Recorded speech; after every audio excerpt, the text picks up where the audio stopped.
സുഹൃത്തുക്കളെ, സഹോദരങ്ങളെ, വളരെ ഗൗരവമേറിയ ഒരു വിധി പ്രസ്താവനയാണ് കോടതിയുടെ ഭാഗത്തിൽ നിന്നുണ്ടായത്. അത് നിങ്ങളെ ഞാൻ അറിയിക്കുകയാണ്.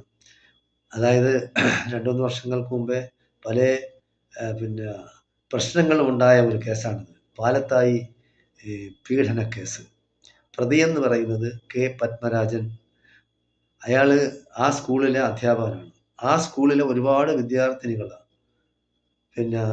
പീഡനം നടത്തിയിട്ടുണ്ടെന്നാണ് അറിയാൻ കഴിഞ്ഞത്. അപ്പോൾ ഒരു കുട്ടി 10 വയസ്സുള്ള ഒരു മുസ്ലിം കുട്ടി അങ്ങനെ പീഡനം നടന്നതായിട്ട് വീട്ടിൽ പറഞ്ഞു. അങ്ങനെ അത് കേസായി. അത് പോലീസ് കേസാകുമ്പോഴത്തേക്ക് ഈ അധ്യാപകൻ പത്മരാജൻ RSSകാരനാണ്, BJP പ്രവർത്തകനാണ്, RSSകാരനാണ്. അപ്പോൾ ഈ RSSകാരും BJPക്കാരും അവരെ പക്ഷം പിടിക്കാൻ പോയി, പത്മരാജന് പക്ഷം പിടിക്കുക. അപ്പോൾ മുസ്ലിം സംഘടനകൾ, മുസ്ലിങ്ങൾ ആ പക്ഷം. അപ്പോൾ വർഗീയമായ ഒരു ചേരിതിരിവ് ഉണ്ടായി. ആദ്യമായിട്ട് നമ്മൾ മനസ്സിലാക്കേണ്ടത്, ഒരു വിദ്യാർത്ഥിനി അത് ഏത് ജാതിയും മതമൊന്നും നോക്കരുത്. പീഡനത്തിന് ഇരയായി എന്ന് പറയണമെങ്കിൽ അവിടെ അത് ആരെങ്കിലും ഉണ്ടാക്കി പറയില്ല. അതെന്ന് പറയുന്നത് നാണക്കേടും മാനക്കേടും ഉള്ള കാര്യമില്ലേ. പക്ഷെ ഇത് പറഞ്ഞില്ലെങ്കിൽ അത് വീണ്ടും അത് ആവർത്തിക്കപ്പെടും. അതുകൊണ്ടാണ് ഇങ്ങനെ ഒരു പ്രശ്നം ഇവിടെ നടന്നത്. എന്തായാലും ശരി, നമ്മുടെ ഭരണം നടത്തുന്ന പിണറായി ഗവൺമെന്റും അതിൻ്റെ പോലീസ് മേധാവികളും ആ സ്ഥലത്തെ MLAയും എല്ലാം ഈ പത്മരാജനെ വെള്ളപൂശാനാണ് ശ്രമിച്ചത്. എല്ലാ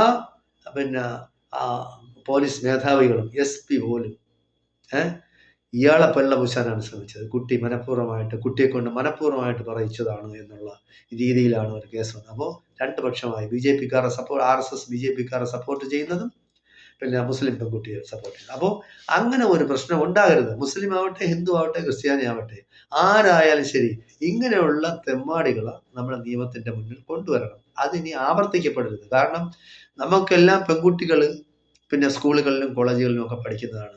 അപ്പോൾ അങ്ങനെ ഒരു അവസ്ഥ വന്നു ചേർന്ന് കഴിഞ്ഞാൽ നമ്മുടെ മക്കളെയൊക്കെ നമ്മൾ എന്ത് ഉറപ്പിലാണ് സ്കൂളിലും കോളേജിലും പറഞ്ഞു വിടാൻ കഴിയുന്നത്? അപ്പൊ അതുകൊണ്ട് നമ്മൾ അത് ശ്രദ്ധിക്കേണ്ട കാര്യമാണ്. ഈ വർഗീയതമായി എല്ലാ കാര്യങ്ങളും ഇപ്പോൾ കേരളത്തിൽ വർഗീയമായാണ് ചിന്തിക്കുന്നത്.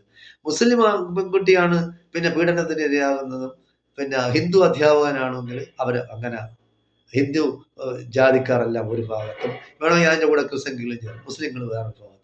അതേസമയം മുസ്ലിം അധ്യാപകന് ഹിന്ദു പെൺകുട്ടിയെ ക്രിസ്ത്യാനി അത് ജിഹാദിയാണ്, മറ്റതാണ്, മറിച്ചാണ്, പെൺകുട്ടികളെ വഴിവഴിപ്പിക്കാൻ മനഃപൂർവ്വമായി അത് ഗൂഢാലോചന നടത്തി ചെയ്യുന്നതാണ്. അപ്പൊ ഇതിനൊന്നും പോകാതെ നമ്മൾ നിയമത്തിന്റെ വഴിക്ക് പോട്ടെ.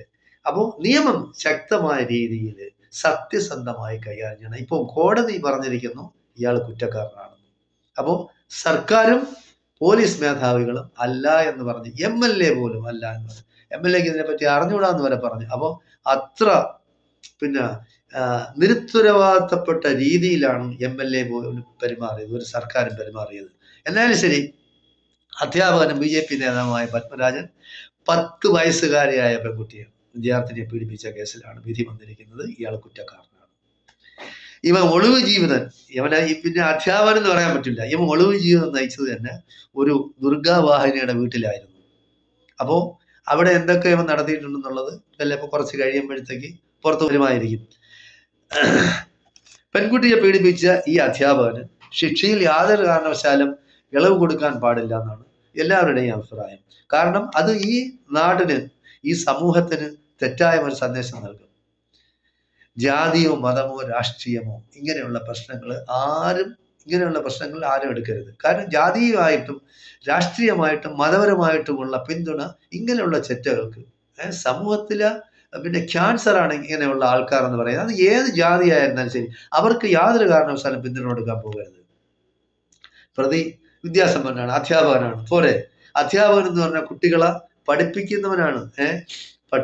അതായത് ഇവിടെ പല ജാതിക്കാരും അവരുടെ കാല് കഴുകി കുടിക്കുന്നുണ്ട്, കാലിൽ പ്രണാമം അർപ്പിക്കുന്നുണ്ട്. അപ്പൊ അങ്ങനെയുള്ള ഒരു അധ്യാപകനാണ് 10 വയസ്സുള്ള ഒരു പെൺകുട്ടിയെ പീഡിപ്പിച്ചത്.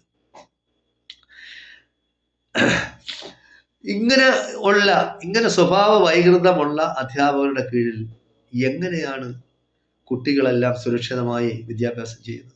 വളരെ ബുദ്ധിമുട്ടാണ്. കുട്ടിയുടെ ഭാവി സുരക്ഷിതമാക്കാനും അവളുടെ വിദ്യാഭ്യാസം പൂർത്തീകരിക്കാനും ബഹുമാനപ്പെട്ട കോടതി വേണ്ടത് ചെയ്യണമെന്നാണ് എല്ലാവരുടെയും അഭിപ്രായം. അപ്പോൾ കുട്ടിക്ക് ഇനിയും പഠിക്കണം.